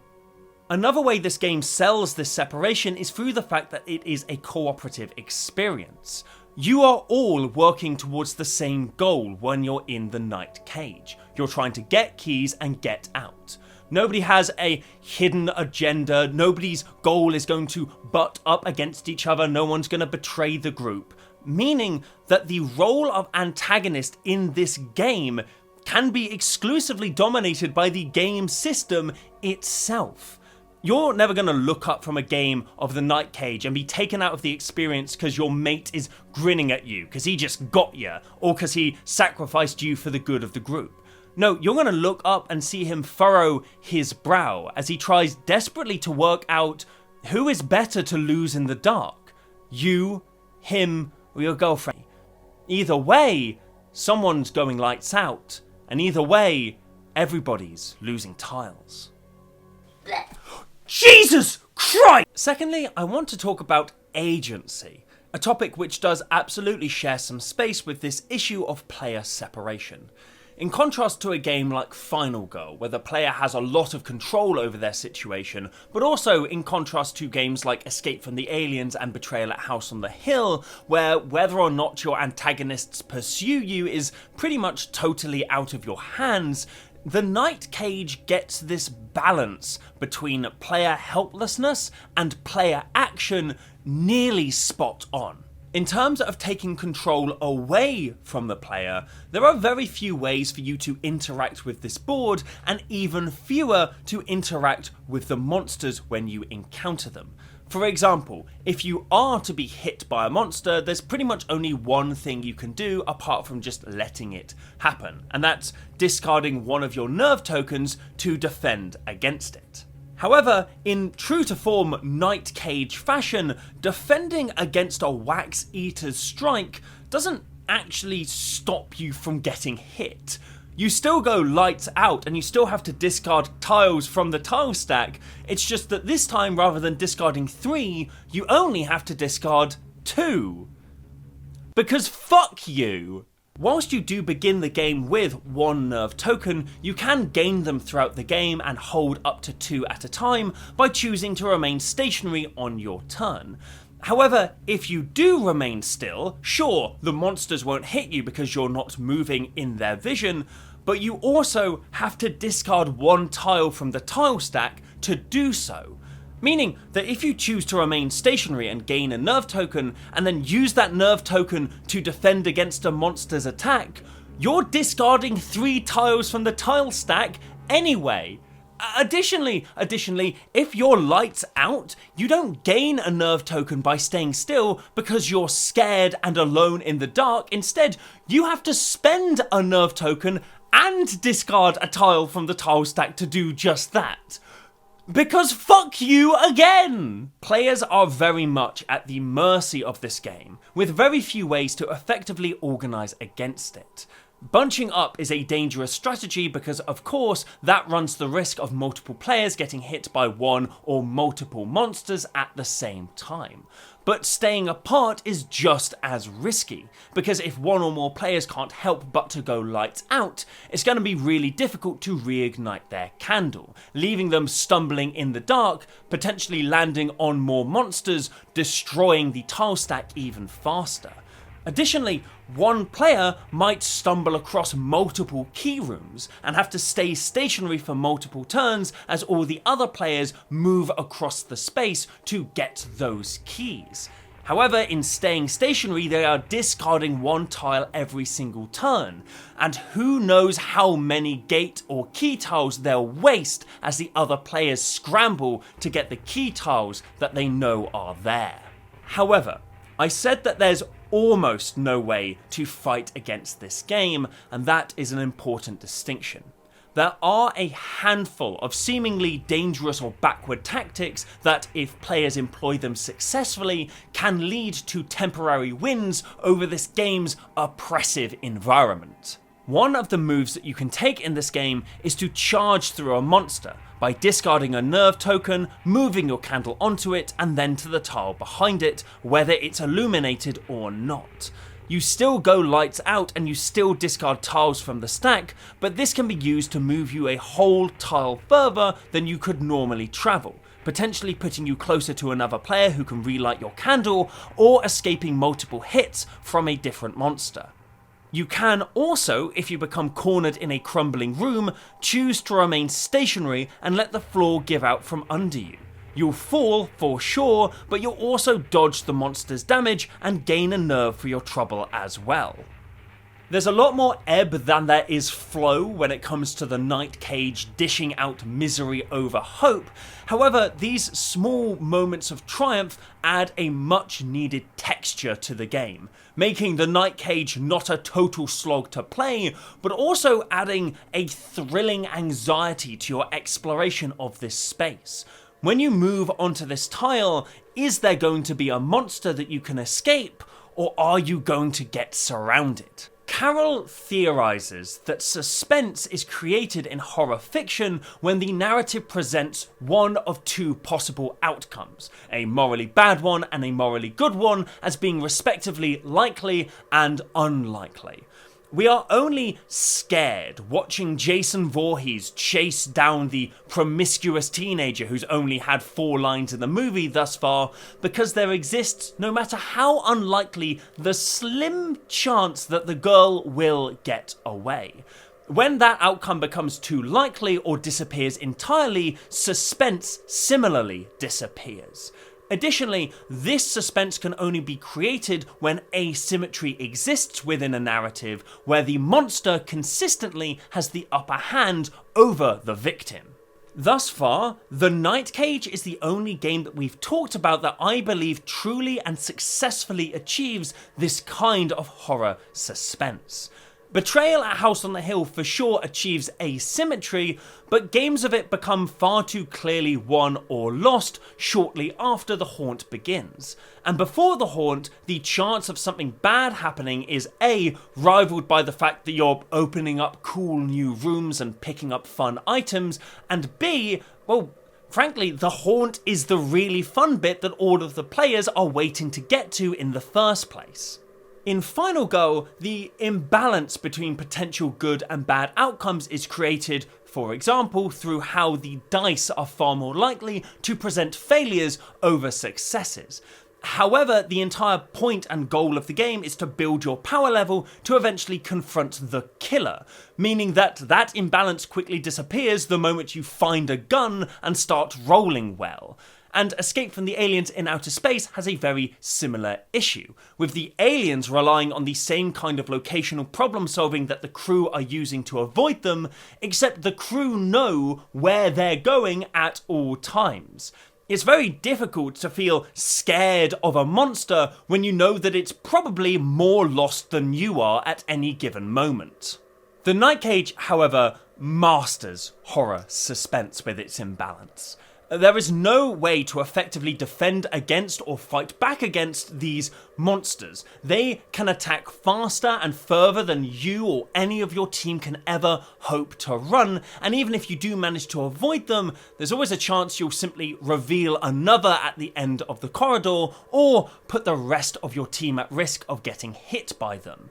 However, there always exists the chance that this time you'll be able to step just around the corner, just fast enough without anyone else in the firing line and completely avoid their ire. It's with those temporary moments of hope that the despair and misery of this game becomes so acute. Yes, the darkness is terrifying, but remember, there can be no shadow without light. Yeah, that's not even in the script. I just thought that up. God, I'm such a fucking pretentious prick, aren't I? And on the last point, we can talk about the safety of the turn structure. No one is ever truly safe on any other player's turn in the Night Cage.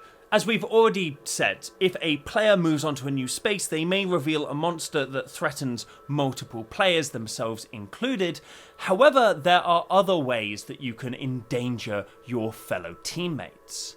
There is absolutely tactical decision making to be found in every game of the Night Cage. However, the decisions that you will be making are incredibly limited. Outside of the fun little tricks that I mentioned earlier, the moves that you will be taking in any given turn will be limited to either staying still or moving one space. Like Final Go or Escape from the Aliens, you can spend as long as you want thinking tactically about what your best move is going to be. But unlike those games, atmosphere isn't lost as you suddenly view the game less as an immersive experience and far more through a cold, mechanically strategic lens with multiple interacting mechanics and probabilities overlapping with one another. With the Night Cage, whenever your turn comes around, the game kind of kicks its feet up and says, take as long as you want. At the end of the day, you only have 2 corridors you can go down. Which one risks your friends the least? You will feel as trapped in the simplicity of this game's rules as your characters are trapped in this game's tunnels. And of course, it's not just you and your turn that you need to worry about. A seemingly insignificant move from another player can spell absolute doom for the rest of the table, or can reveal an entirely new goal that everybody now refocuses on and scrabbles towards. Of course, this isn't to say that immersion can't be lost and that your turn can't become a safe place within the game. You can absolutely take a step back, look at the rest of the table and ask, what is the best move for me to make right now? This does diminish the feeling of being trapped in these esoteric tunnels, and also, because this is a cooperative game, can lead to one player becoming the director. The one who has the best strategic mind telling everybody else what to do. At which point you feel less like you're being pursued by evil monsters, and more so that you're taking orders from your mate. Of course, the genius of the Night Cage, and more specifically its designers, is that they absolutely accounted for this. There is an optional rule in this game that I both love and absolutely despise, which says that if you want to truly be immersed in the feeling of the Night Cage, not only can players only adjacent to one another exchange keys and reignite candles, but also only those players are ever allowed to speak. Playing with this rule not only means that talking about strategy at any time you want is against the rules and therefore is no longer an escape from the horror of the situation, but also adds an additional level of tension as you clock other players about to make terrible decisions or missing genius plays, and you desperately try to non-communicate to the rest of the table that if only someone were to come close to you, you could voice this and save the situation. It's such a tiny change. Such a small optional rule, and I love that the designers thought enough about it to put it in the manual.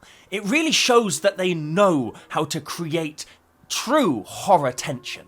You can also play the Night Cage solo, and this is where it goes from being a horror board game into genuinely feeling like a possessed tool of a worse devil from a nastier Bible. It's one thing to play this game with your friends or enemies and recognise that every time somebody gets hit by a monster, everybody's tile stack goes down. But it is fundamentally another when you are controlling every single candle and you realise that every single candle represents you. There are no turns that you can feel even slightly relaxed because somebody has moved their piece away from yours. Every turn is your turn. Every threat is a threat directly aimed at you. Look, if the words that I am saying are not selling you on the fact that I think this game is both a brilliant game in its own right, but also a beautifully simple yet simultaneously innovative horror experience in a medium that traditionally struggles to create them, then I hope the way that I'm saying it is doing just that. Because I'm noticing the more I talk about the Night Cage, that the kind of generic estuary accents that I put on whenever a camera is pointed at me or I'm on stage, because international audiences can kind of clue into it a lot better, is slowly withering away to be replaced with my native Welsh, which only ever comes out if I'm really angry, really happy, or had a couple of things to drink. And I haven't had a dram today, and it's a lovely day outside, so get yourself the Night Cage to shit yourself in fear, and you'll have a great time doing it. The Night Cage is phenomenal. It is one of my favourite games of all time. Rarely do I ever finish a session of it with friends or on my own and feel any different than I would have if I just walked out of the cinema after having watched a ambiguously inconclusive horror movie. This is not, however, to say that it is perfect. There are times where this game, even with all of the optional immersive rules, does falter in terms of delivering horror, and sometimes in really disappointing ways. The Dirge is a mechanically and psychologically powerful piece. When you first get to the Night Cage home, open it up and see this looking back out at you, you will wonder what exactly it is you have brought into the now questionable safety of your home. It is a massive piece, taking up a third of the game's space, and its coming is triggered by revealing 2 of these omen tiles as you explore the cage. However, introducing it into the game is more awkward than awe-inspiring. It can be placed across any spaces in any orientation, provided that at least one of the spaces it covers includes the space that the second omen was revealed on. Inevitably, this leads players to placing it in the best possible position for themselves as a team, with an absolute minimum of players being either hit or disrupted by it. It is entirely possible for you to play a game of the Night Cage with the Dirge, which the game itself calls a boss monster, and have only one player, or maybe sometimes even no players whatsoever, be affected by it when it does arrive. Of course, a gigantic set of ghoulish eyes popping out from the darkness only to leave behind a Looney Tunes style cutout ravine is a very evocative image, but knowing that as a player group you have near full control about how and where this monster will pop up pretty much demolishes any potential threat that it actually represents and any fear that it ought to arouse in you. There are, of course, other parts of this game which let it down from being genuinely perfect. Because, of course, the tile stack is shuffled and randomized before the game begins, the beast of variance here too sometimes rears its ugly head. Whilst the designers have done a decent job of balancing the game, and you can add and remove tiles if you feel that it's too unfair or too easy, you will inevitably play a few games of the Night Cage which are either inescapable nightmare mazes where seemingly every other tile that you draw is a threat, and every single time you discard from the stack you get rid of a vital component that will let you win the game, Or it can be an absolute cakewalk, where in the first 8 turns, everybody has a key and is just kind of waiting for a gate to show up. Either way, it's never particularly fun to play the Night Cage in those moments. This all being said, however, I believe that the Night Cage represents a triumph. A brilliant example of designers overcoming the supposed inherent limitations of their form to produce a genuinely phenomenal horror experience. I also want to say that a lot of the music that you've heard in this video, particularly the spooky ones of course, is music created by the team that put the Night Cage together that you should put on whilst you're playing this game. It is brilliant. They've thought of so many things. This is one of my favourite horror games of all time. However, it's not the game that I would most likely whip out if I'm attempting to create a spooky atmosphere. That honour goes to Escape the Dark Castle, my favourite board game of all time, and a game that I would love to talk more in depth about. Indeed, all of the other music that you've heard throughout this video has been taken from this game's soundtrack. But as much as I'd love to regale you in how brilliant this design is, this day too is growing late. The shadows are growing long, and I must rest. I also have been ill off and on for like 2 months. A celiac reaction was followed by COVID, which was followed by long COVID, which was followed by another celiac reaction. And I think if I spend any more time talking about yet another board game in this video, I will not get this out before the end of the financial quarter. Also, I wrote that joke back in April, and it's now June, meaning I have missed the financial quarter that I was supposed to release this in. My gags about my upload schedule are even more optimistic than my actual upload schedule. If you'd like to see me talk about Escape the Dark Castle or board games more generally, then please do let me know by sharing this video with a friend, family member, lover, or one of the 36 near-perfect strangers who you regularly bare your soul to on your Age of Sigmar Discord server. Whatever floats your boat. This has been quite an experimental and out there video in comparison to the stuff I normally put out on the channel, and I will only make videos like this in the future if I know that you lot want to watch them. But for now, this is where we must part ways. I hope that this has been an interesting exploration for how horror is, or indeed struggles to be, created within board game media. I hope that I've at least twigged you on to a couple of board games that you otherwise may not have heard of, but most of all, I hope that you take away from this the main lesson of my most recent feature-length extravaganza, which is, of course, that at their core, all board games are fundamentally reskins of Battleship. A massive thank you to Dark Pact Cosplay for providing their voice in reading all of the quotes from the philosophy of horror. Go check out their work. They make cool costumes and wear them well. And an extra massive special thank you to all of my patrons who make my videos possible. I hope you're all okay with the fact that I spent a couple of months making something that isn't Magic the Gathering related. I hope you all enjoyed it, but even if you didn't, wow, can you tell I never script how I'm supposed to start my credit section?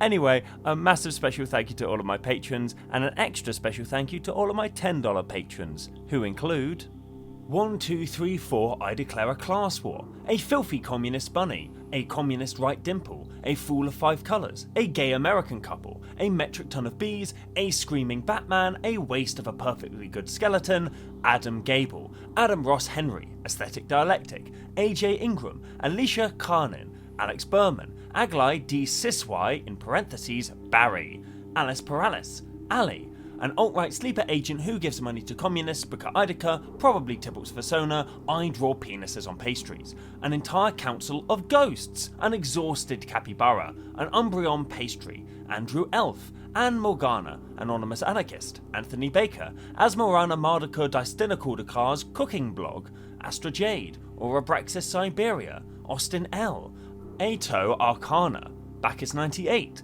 Basu Gasu Baku Hatsu Baku Matsu, Bazinga Bongos Badonkadonk Needs Love 2, Ben Zimet, Bits Army, Bitter Cuppa Joe, Blake Evers, Bobby, Bradley Hutchinson, Braverman Import and Export Ltd. That's a brilliant name. That's so fucking normal. Oh, I love it.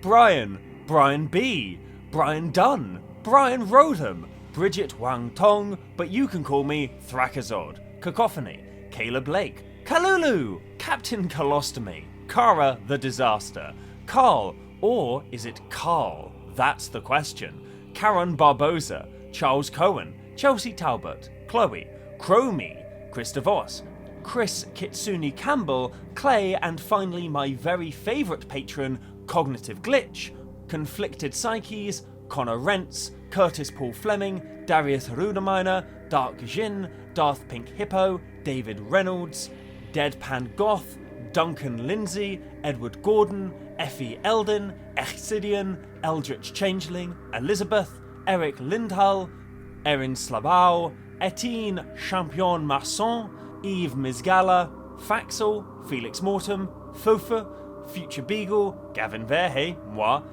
Geula, Queen Among Bears, Georg Andresen, Georgi Lyubanov, Gitaxian Anesthetist, Grey Days, Guilty Sonder, Gundy, Hand Singular, Have You Considered Human Rights Maybe, Homosexual Bird That Steals Shiny Things, Horny Badger, Hoopered Up, Hypercube MTG, I'm abusing my powers to, wait, I forgot to make a silly joke for Mill versus Discard, that's ADHD for you, and you've forgotten to change it in the month since! I love that. I'm saying this only because our global economic system does not intrinsically support artistic expression. I want the Phyrexian Praetors and Emrakul to dominate me. Yes, in that way, but also the other way, Imbecilius Rex. In response, I bolt myself. In response, table flip. In response, I mental misstep your bolt, paying 2 life. Jack Bland? Jack Bland? There are 2 people called Jack Bland in the credits. You have different emails. You're different people. That's quite funny. Jackson Seamayer, Jackson West, Jake Colburn, Jake Silly Goose Expert, Jason LaRue, JC Kairos, Jennifer Klein, Johnny Rifle, Jonah Shih, Jordan Bone, Josh, Joshua M. Stephan, Julie Bunn, Julius Home, June Violet Aino, June Duty Bound, Justin Dempsey, Just Mild Lilac, Carlia Whithart, Kansas to Jesus, Kate B, Kay Sandham, Ken O'Dies, Khans of Tarkia is anti-soul tie revisionist propaganda. Oh, you're gonna love my next fucking video, aren't you? Koo Zombie, Kurd Ape Apologizer, Kobe Gordon, Kyle Denley, Lady Epona, Leon, Lover of Dragons, Let There Be Words, Lewis, Lily of the North Star, literally a ghost that pushes over candles, Lonis, Cryptomarxologist, Lord Carnox, Lupercilia X, Lysius, Linnea, Madame Monroe, Madeline Machado. Oh, thank you for putting it phonetically. Machado, Magic Arcanum, Magic Fellow, Malia Blackspear, Mario Romero, Mars Fay, Matthew Miles, Meow Sarita, Metal Gamer 21, Micha, Moose, Miles Melson, Nathan Speepisman Harris, N. Ben, Nicholas Avery, No Bluffs, Nom Nom Nom Nom, Yoshi, O Worm, Omar Altavai, One Single Mungus, pronounced like Mungus, like in Humongous, feel free to read this part out as well. Onion Knight Val, Papa Titan 14, Pappy Markov was a mistake, Penguin Flight School LLC, Peter Carter, Filgamesh, Phoenix Swans, Pierce Finch Kersey, Potion Celador, Procrastitron 3000, Quality Bear Hugs, Quentin Coldwater, Quinn, Kwasu, read this in the voice of Werner Herzog, Replicase, Ripley Cornett, Robson Yukon, Ross Conklin, Ruin Crab Your Orgasm, Sam Cook, Samuel Kona, Scrimblow Bimblow the Lovable Scrunko, Sen, Sentient Simic Value Engine with no real WinCon, Seraphin G, Several Goblins in a Trenchcoat, Sean, Shifty H, Shyboy Everest, Skolaton, Sky Johnson, Sorry Zia, Space Yozu, Springjax, fuck! Stephen Christopher, Steve Grohl, Swan Hunter, Tamio's Defunct New Phyrexian Orphanage, Thanks Wanderer. Ha! I love the lore in my credits.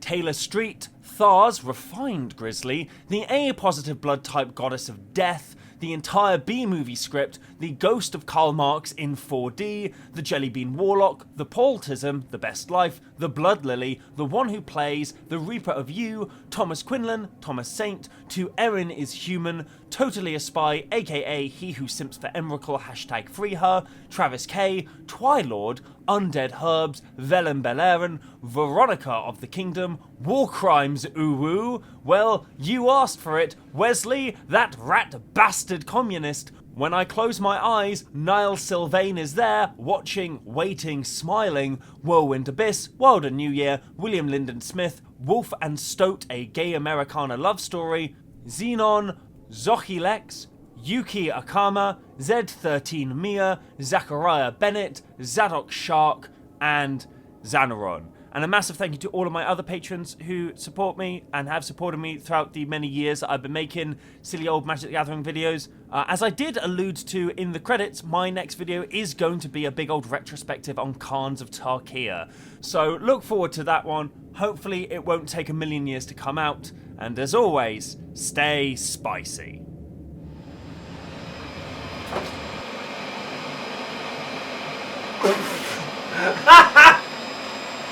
Stupid asshole.